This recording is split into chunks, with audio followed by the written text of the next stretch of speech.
a Scion. Game number 2, match point for TrAce if he is able to win this matchup. Scion versus Annie. Of course, range versus melee, always difficult to deal with, but Athena coming in here. Let's check out TrAce's runes first.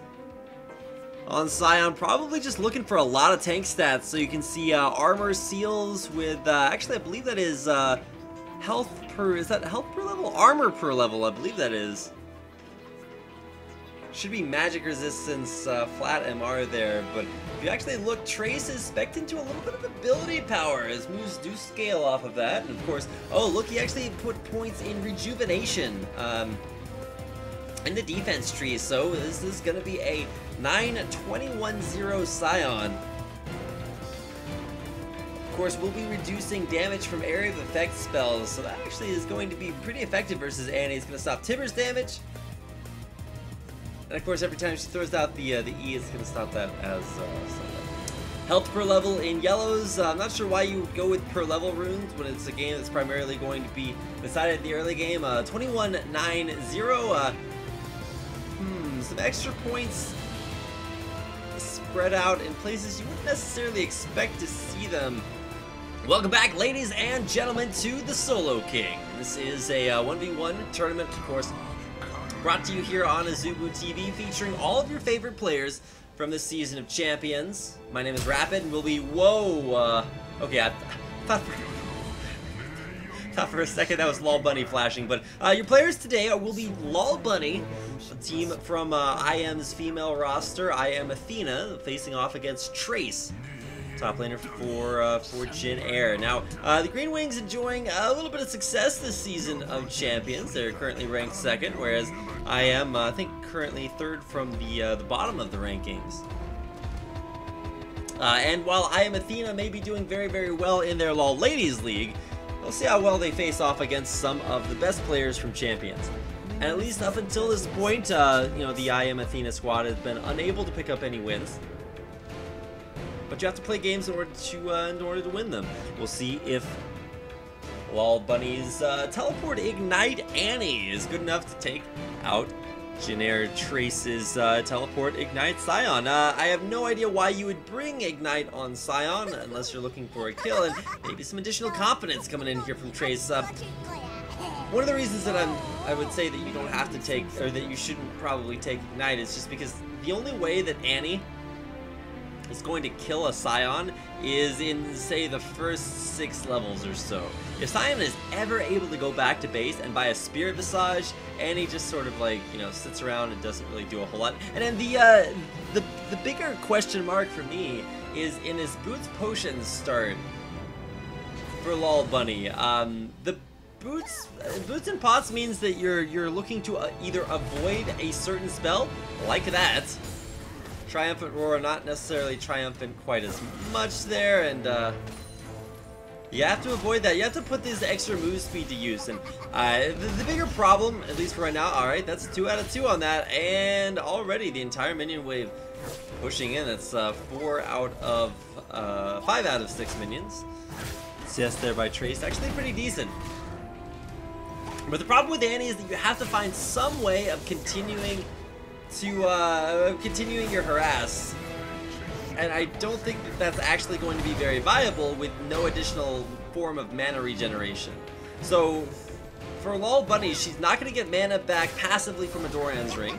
She's not going to get mana back actively from a Doran's Ring, and of course no consumables of any kind will be restoring mana. First trip back to base may yield some sort of mana regeneration, but at this point it's going to be kind of a dangerous situation, dropping down very, very low in the mana department.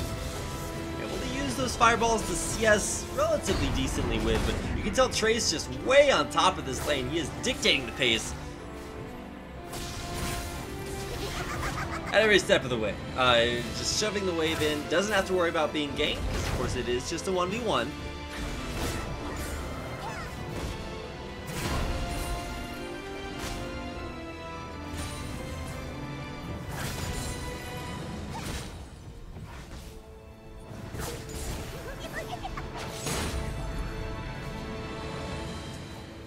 Using, even coming into lane with a mana potion. That's not something you'd necessarily expect from a melee versus ranged matchup. Usually as the melee player, you want more health potions because you recognize you're going to get harassed down early on. But really all TrAce cares at this point is just shoving the wave. If he takes damage, if he takes harass from Annie, then, you know, so be it. He's always going to have the ability to shove the wave out, go back to base, and be able to buy any sort of tank item that he's looking for. It is a 9-21-0 matchup here versus LoLBunny's Annie. So definitely something to keep an eye on. Now, already just looking to shove out this wave as quickly as possible. I think TrAce recognized he does have a brief moment where he can shove out the wave, you know, shove it into turret, deny a little bit of gold experience. Even with this teleport back, it's only with a Doran's ring and potions here. LoLBunny definitely far behind, at least from what TrAce is going to be able to buy. Picks up a Doran's shield. Love the item. Unfortunately, I believe it is actually bugged on this patch to where it does not give any additional health regen. It just blocks damage from auto attacks, so may not actually have been all that effective of an item. Another good reason to pick Scion here for TrAce is that once you hit level 6, you can actually just use your ultimate to get back in the lane. And same situation for Rek'Sai. We've already seen one of them to, you know, as one way of, you know, attempting to get back in the lane really quickly. I never actually got to use that, if I recall correctly, but at least for the time being, yeah, maybe a little bit of trouble here for LoLBunny as, you know, continuing to get shoved underneath the turret. Tied in CS though, and that's actually the impressive thing, is that LoLBunny has managed to stay even on CS, where CSing with fireballs actually made a lot easier now that they does reduce the cooldown by half, but at the same time, you know, good CS is good CS no matter who gets it or where it is.